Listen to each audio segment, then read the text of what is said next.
So this will be our semi-annual meeting of the Unitarian Universalist Congregation. Now, just a couple little advisories. Let us all stay muted unless we're speaking. The reasons to speak out without being called upon might be to make a motion or second a motion, call the question, which means you want to stop discussion of the question before us. And I would also ask Bill Elliott if he would please be parliamentarian should an issue arise or a question or I need help. So please do that. Okay. And also we welcome all visitors to our meeting, but we ask that only people who are members in good standing vote on any issue that may come up. Okay. The meeting is called to order. Reverend Kathy, could we please have the lighting of the chalice?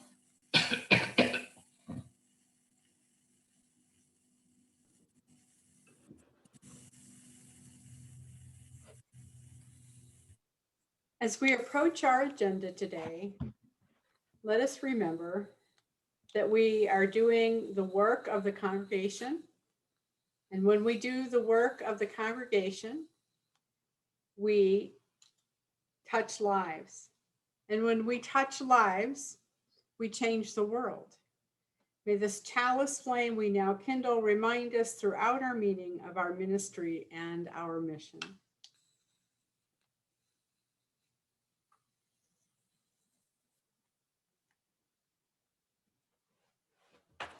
Thank you, Reverend Kathy. Jan Taylor is our secretary. Jan, do we have a quorum?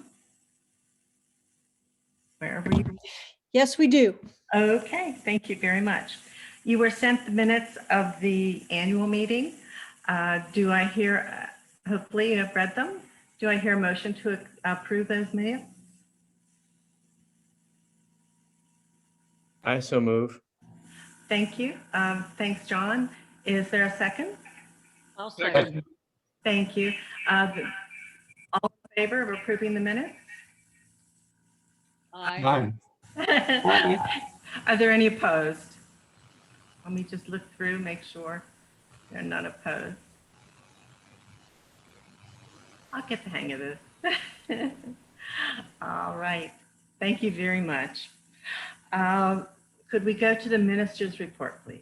Julie, if we have to vote again, we can all use the reactions button on the bottom. We can use the reactions button to do a hand up. Okay, great. Does everyone please look for it, for the reactions button?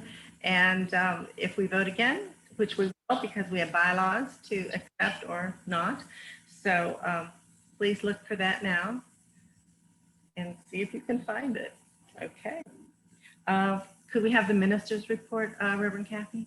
Yes, thank you. The state of our congregation, simply remarkable.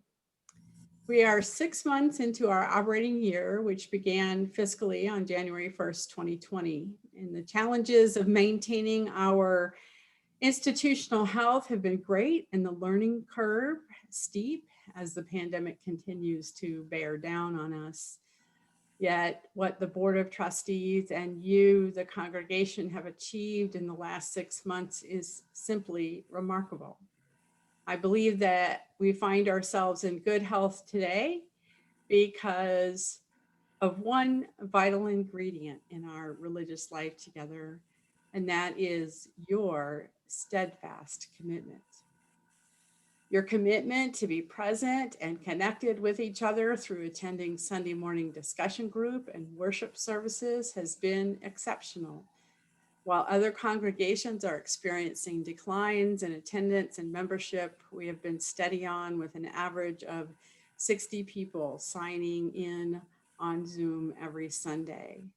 And you are also showing up on Zoom for committee meetings and Soul Matters groups and lifelong learning, faith meetings, and many other events which keep us growing intellectually and spiritually. In addition to the gift of your presence to the congregation, you have also been steadfast in your financial support by fulfilling your pledge commitments, which in uncertain times proves your sense of abundance and generosity. Further, by ratifying the recent capital improvements to our premises, you not only assure a safe and lovely religious home for us to return to, but you also extend a welcoming hand to seekers of our unique liberal religion who will come to us from the wider community and who will find themselves safe and comfortable in our spaces. In terms of steadfast commitment, I want to give special thanks to our president, Julie Hilburn, who has worked tirelessly to improve our institutional integrity. She is doing so in part by reorienting our functioning to our mission and vision that state who we are and why we do what we do as a congregation. Julie will continue to work diligently with leadership to create and document policies and procedures, ensuring our work consistently serves our mission.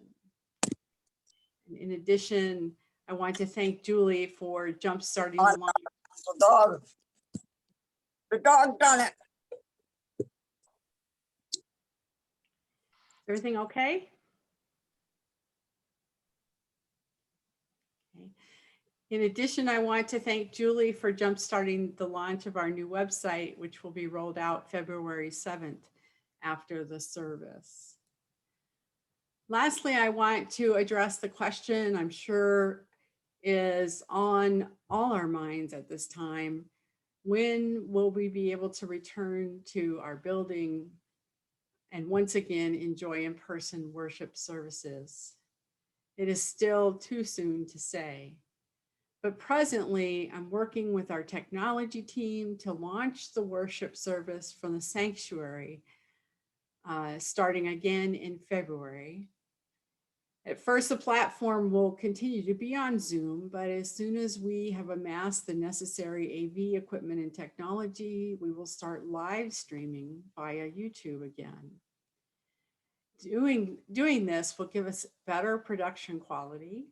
We might even be able to have some live music in the sanctuary, and we'll give access to a much wider audience. Live streaming capability will ease our transition into in-person worship by allowing hybrid gatherings. That is, that when it's safe to do so, some folks can come back into the sanctuary while others, if they prefer, can stay home and join the service from almost anywhere. This, no doubt, is going to be the future of being in community with one another.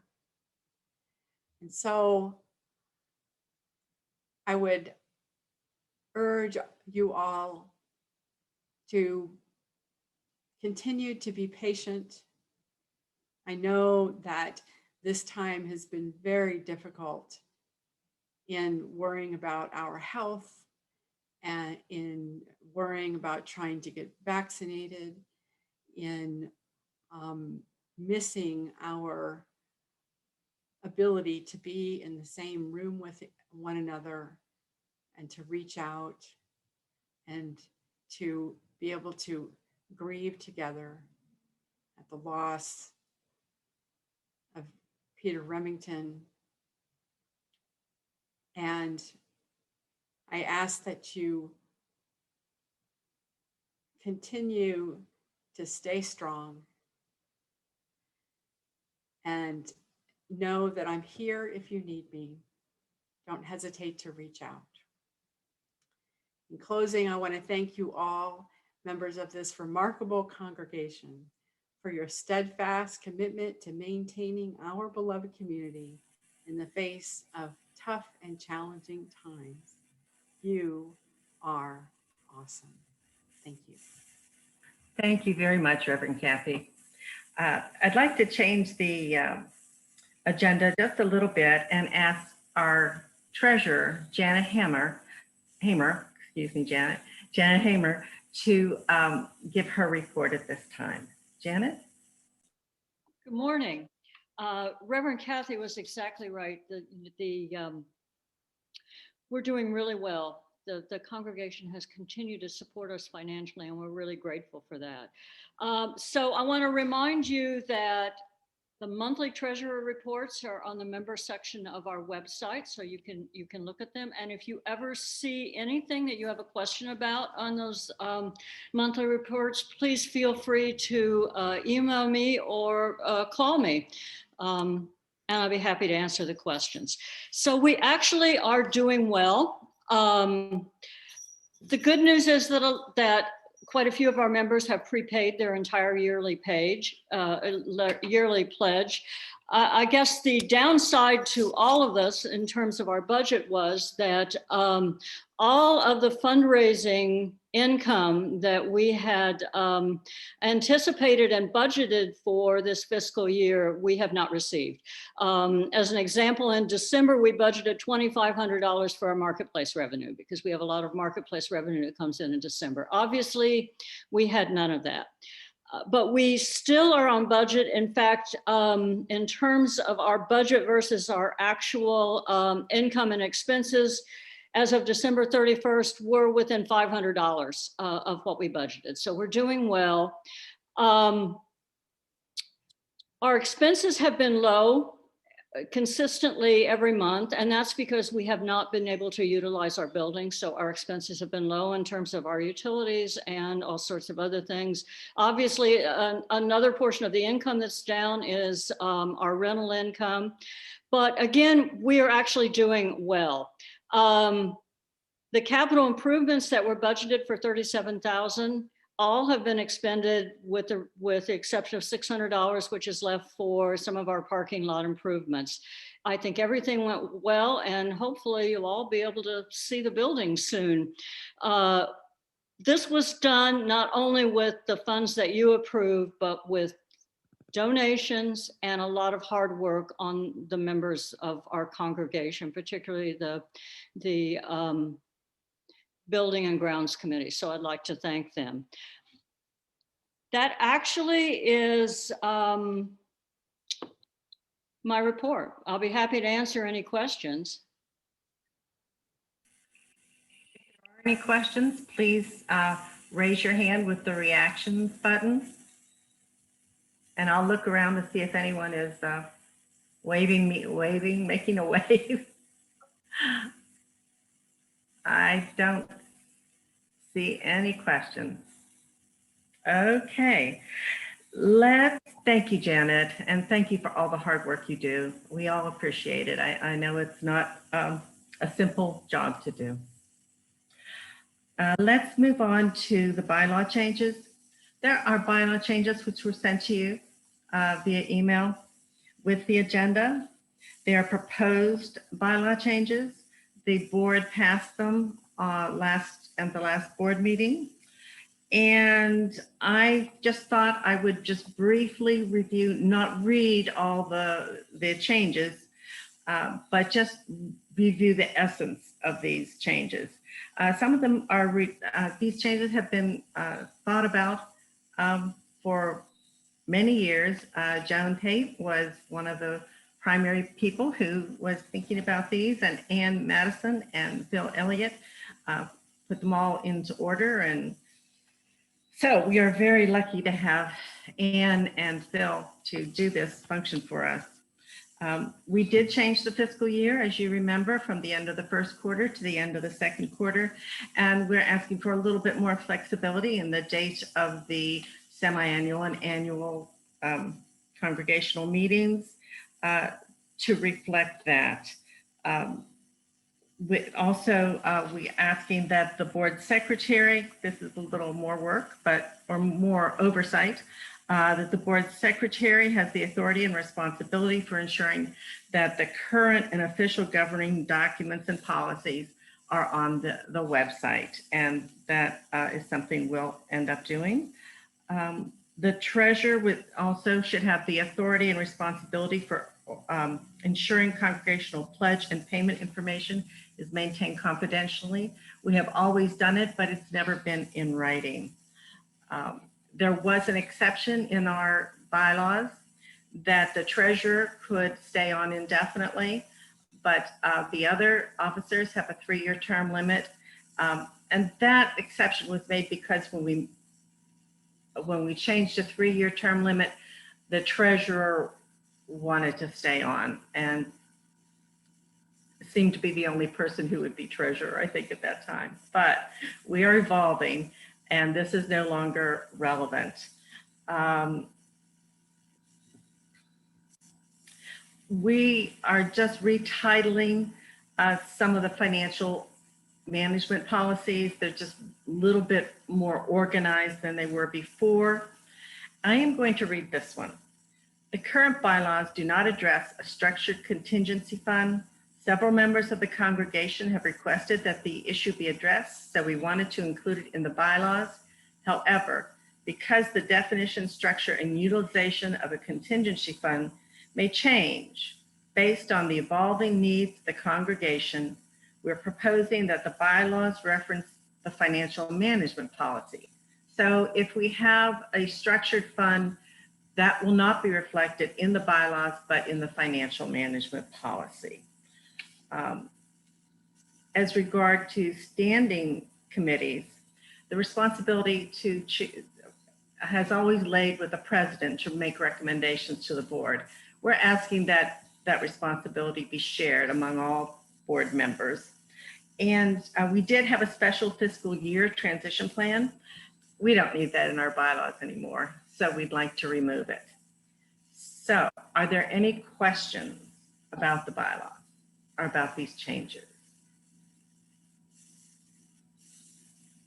I'm looking for anyone who has raising a hand instead of using their. Okay, I don't see any. Is there a motion to accept the bylaw changes? The proposed bylaw changes? Would anyone like to do that? So moved. Okay, is there a second? Second. Okay, thank you. And the bylaw changes are accepted. Julie, if I may say one word at this point. Thank you. Yes. In your, when you started your review of the bylaws, there was a point at which you said about the change relative to the treasurer. Okay. And everybody's approved it. I just wanted to be clear that originally the treasurer was exempted from the time limit, and the change makes the treasurer not exempted. But what you said, I believe, was not quite accurate. You said because the treasurer wanted to stay on. In fact, it was because we wanted the treasurer to stay on. Oh, you're right. Because You're Amanda right. was doing such a tremendous job for us throughout this period of change, and we really wanted her to stay on, and that was the basis for that. Oh, Phil, thank you so much. I really appreciate your comment. All right. Now, let's go to the president report. And I have asked Betty Green to give a report. She was president last year, and I don't think really had the opportunity. We were new to Zooming to really talk about the changes that happened since March with COVID. So I think it's more than proper for Betty to talk to us about our time since last March. So Betty, it's all yours. Okay, here we go. I think I'm unmuted. Am I correct? What's this saying? Yes, you are unmuted. Thank you. Okay. Sorry, I didn't comb my hair. Good morning, everyone. I'm not going to take a long time to talk to you because I want to hear what Julie has to say. But I can ditto both what Janet said and what our dear Reverend Kathy said about how well the congregation really have conformed to or adapted to, that's probably a better word, to having meetings like the Zoom meetings, the way that we were kind of forced to do them. So let's try not to get sidetracked here. So what I want to say now is that we had our semi-annual congregational meeting in our UU building last year at this time. Just think what a year can do. Little did we know then what we know about all the difficulties that we had to cope with. But I'm so very, very glad to see everybody, practically everybody, I think that I know personally, have been so wonderfully able to adapt to using Zoom, so that we actually have a feeling for being together when we have the meetings on Sunday mornings or any other times when we meet. And I can recommend the luncheon meeting on Monday. If you haven't tried it yet, you really ought to. They are so much fun. During the 11 months of board meetings that I had, we conducted normally the business of our UU, and there were many wonderful things that we were talking about. And you know, everything is in the minutes. If you want to go in and look at the minutes from the last quarter of 19 and almost 2 quarters of 2020, because the minutes actually give a pretty good depiction of what we did. But one of the things that I just noticed that that Julie was talking about was we had 2 board retreats. We had one in October and we had one in like end of January, or was it beginning of February? I don't remember exactly the date right now. But at these 2 board meetings, that was when we sat down, all of us, to work on putting a list together of what we, at that time, probably naively called them long and short-term goals. But we made a list of all the things that we felt was necessary to present to the congregation. And then we wanted them to give us an idea about what had priority. And we did have the survey. It was a wonderful survey, and there was a very good, a super good response, thanks to Gordon, the Gordons, also Travis and Judith, plus a number of other people that worked on that. And I will just end with saying that I think that Julie has carried on beautifully after July 1st of 2020 with getting all of this in place and started, and Susan and Cliff and everybody else that worked on buildings and grounds, getting the research done for the building improvement and all of that good stuff that's been done. I think it is so wonderful to see that actually in a situation that we are in right now, where we really rarely can meet a lot together, and a lot has been done. So I think really it's kudos to everybody, but it certainly is kudos to Julie to get it all started and really get moving. And then all the worker bees that did the heavy duty job. Yeah. I am so glad to see that we have all adapted well to Zoom meetings, because I think that we have a lot of fun on Sunday afternoon when we sit and chat and talk nothingness, but we have a good time. And all of us that are doing Zooms on the side with our friends from the UU also. So we are going to stay alive. We are going to, I mean, as far as a healthy congregation. And it's kudos to all of you members and board members and committee members and everybody. So thank you for being so patient and listening to my blubber. Thank you, Betty. I have received 2 chats, and I think we've all received them, that I did not clearly ask for a vote to accept the bylaws. So we have had first and the motion and the second, and we have had discussion, there was no disagreement with the exception that I heard. But shall we vote to accept the bylaws? Would everyone, if you accept the bylaws Madam, as written? Madam Chair, point of order. Dan Kennedy had his hand up before Betty Green started her remarks, and so did Kathy Jackson. Oh, they both chatted to me. Is there something else, Dan Kennedy? No, I was going to ask about the vote too. I thought we were supposed to vote on things like that. Yes, you're right. I was not clear on that. Thank you. And Kathy Jackson, Same here. is there something else?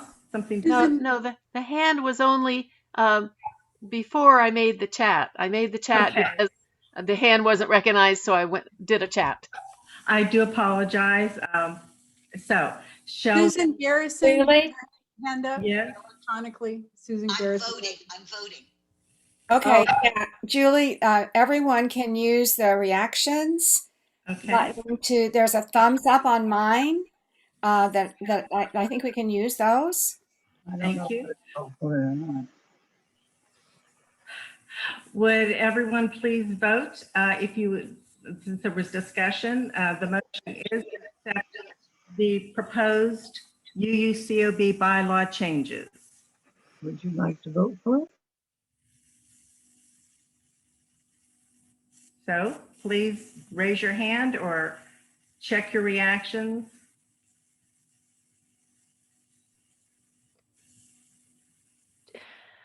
I don't see, is there any It hands? doesn't stay up that long. Okay, would you put your hands up, please? Just do the hands up. Do you accept the bylaw changes?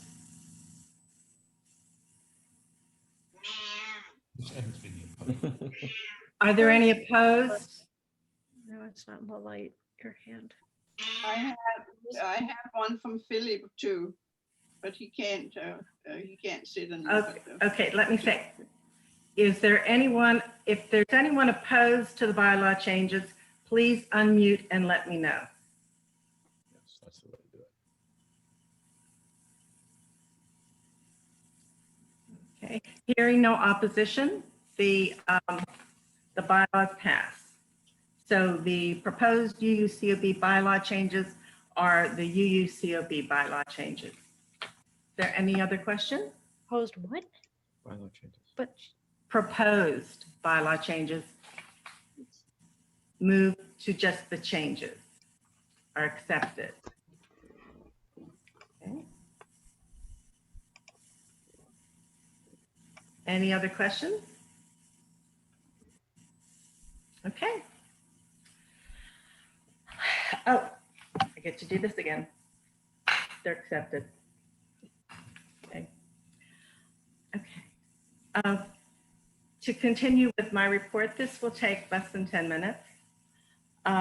We began in August with discussion of the projects we wanted to consider for the next year. The board identified physical renovations of the building and grounds, a website review, completion of bylaws review, scheduling and financial review to be done by 2 members of the congregation, as well as considering how the committees might manage during this time of seclusion. The other more elusive question is, how can we have more fun during this time when we cannot be physically together?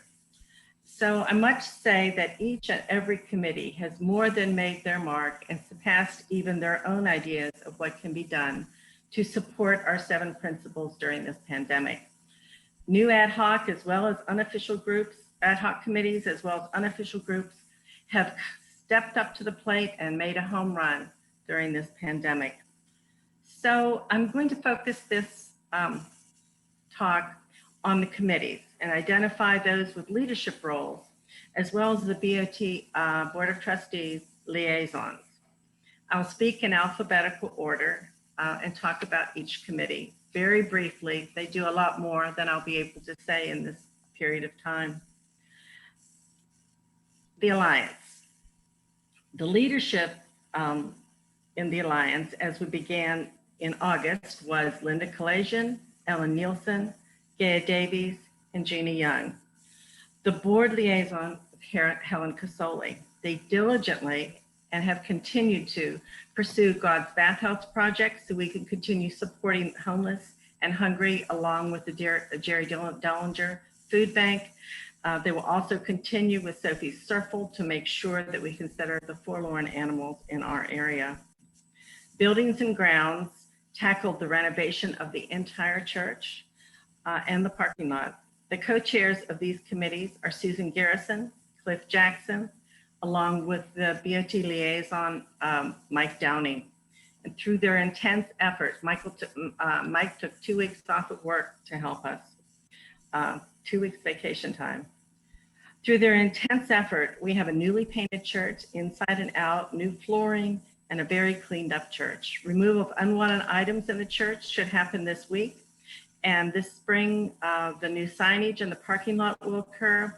Meanwhile, the team is busy with smaller projects and organizing us to take care of the buildings and grounds. The Ad Hoc Aesthetic Design Committee, under the leadership of Rebecca Cachette, will be deciding on how we replace the wall hangings and other decorative items in the church.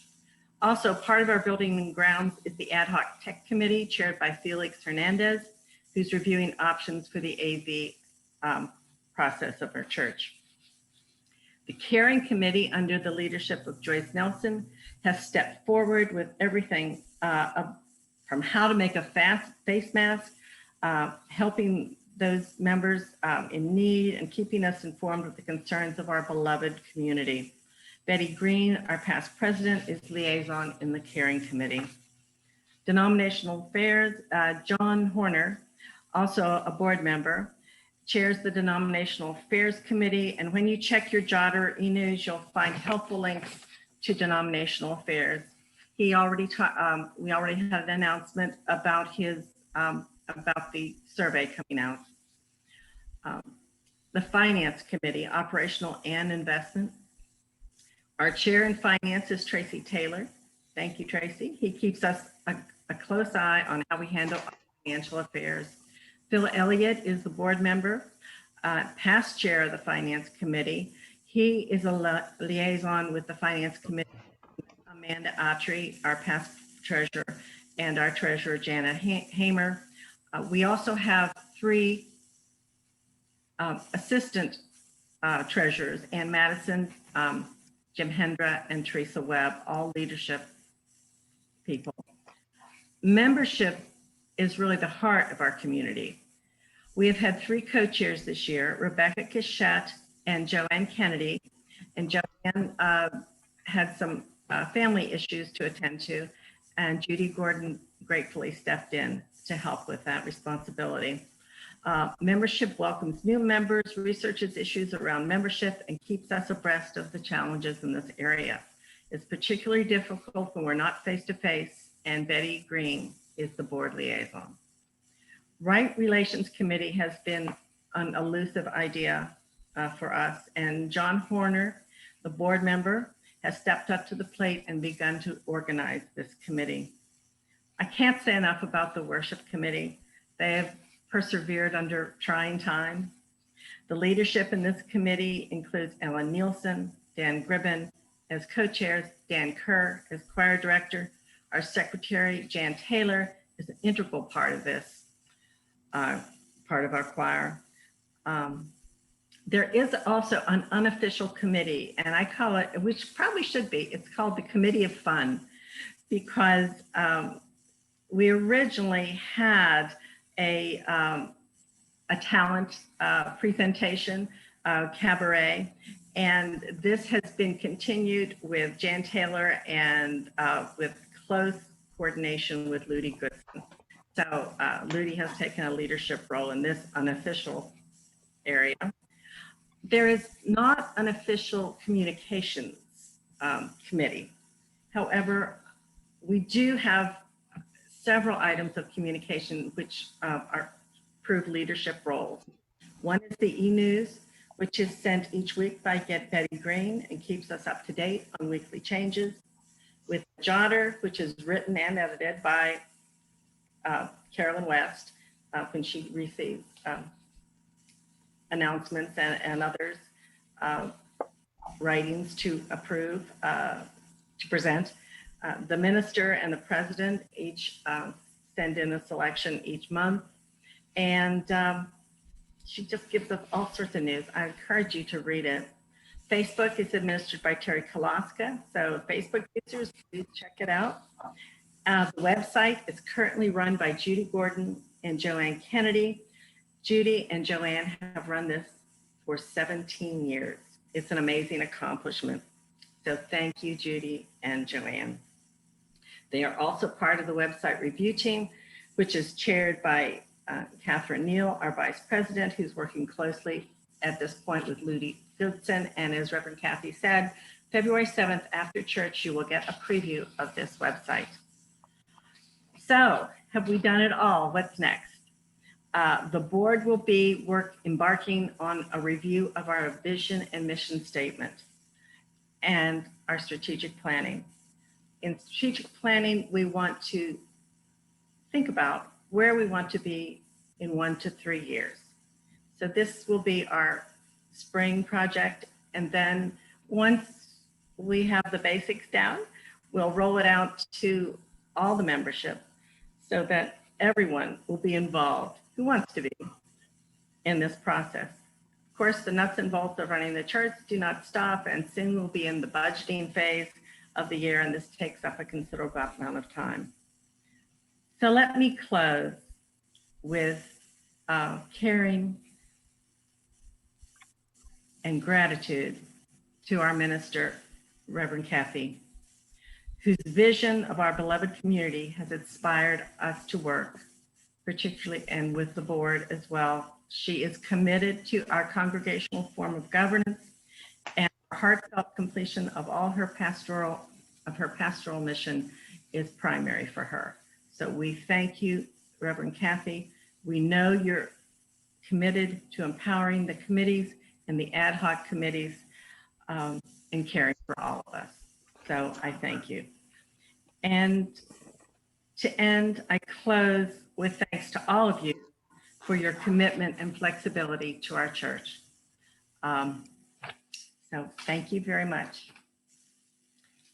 I would usually extinguish the chalice, but I don't know if there's a comment that someone has to make, or if you would like to chat a comment.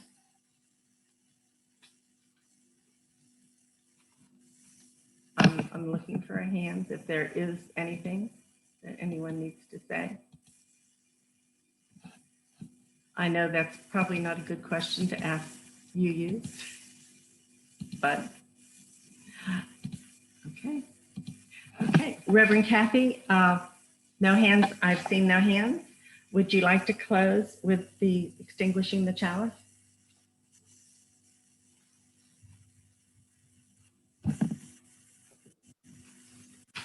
We extinguish this flame, but not the light of truth, the warmth of community, or the fire of commitment. These we carry in our hearts until we are together again. Thank you very much. We are adjourned.